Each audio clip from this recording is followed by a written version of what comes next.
எல்லாருக்கும் வணக்கம். ஸோ இன்னைக்கு வந்து நம்ம ஒரு ஃபார்ம் விசிட் வந்திருக்கோம். ஸோ திருமானூருக்கு விசிட் பண்ணியிருக்கோம். ஸோ இயற்கை விவசாயி வந்து முருகேசனை பற்றி ஒரு சின்ன ஒரு முன்னுரைன்னு வச்சுக்கோங்களேன். அவர் வந்து எந்திரத்தினால அறுவடை பண்ணுறது கிடையாது. ஸோ மேனுவலாக தான் அறுவடை பண்ணுறாப்புல. ஸோ மேனுவலாக தான் வந்து அடித்து தான் அவங்க வந்து நெல்லாவே எடுக்கிறாங்க ஃபுல்லாகவே. ஸோ அது மேனுவலாக தான் அவங்க வந்து என்ன பண்ணுறாங்கன்னா, நெல்லுமே பார்த்தீங்கன்னா அவங்க வந்து அவியல் போடுறதுமே பார்த்தீங்கன்னா அவங்க வீட்டிலேருந்து அவியல் போட்டு தான் அவரே சின்ன மிஷின் வச்சுருக்காரு. அது மூலியமாக தான் வந்து ப்ராசஸ் பண்ணி அந்த ரைஸ்மே எடுக்கிறாரு. அவர் எந்த விதத்துலையும் பார்த்தீங்கன்னா இயற்கையை வந்து காம்ப்ரமைஸ் பண்ணாமல் இயற்கையும் வந்து அழிக்காமல் அந்த நம்மளோட ஆல்மோஸ்ட் பார்த்தீங்கன்னா முன்னோர்கள் பண்ண விவசாயத்தை இன்னும் பண்ணிட்டு இருக்காரு, இன்னும் ஃபாலோ பண்ணிட்டு இருக்காரு. அவரோட நெல்லில் இருக்கிற ரைஸ் பார்த்தீங்கன்னா பயங்கர டேஸ்ட்டாக இருக்கும்.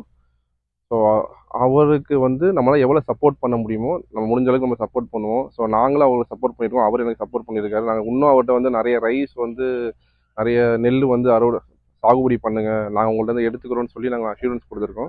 ஸோ ஃப்யூச்சரில் வந்து நம்ம அவர் முடியாத தயார் பண்ணி நிறைய நெல் நெல் ரகங்கள் வந்து நம்ம ஷாப்புக்கு வந்து இன்ட்ரடியூஸ் பண்ணுவோம். ஸோ உங்களால் முடிஞ்சது வந்து அவருக்கு வந்து நல்லா சப்போர்ட் பண்ணுங்கள்.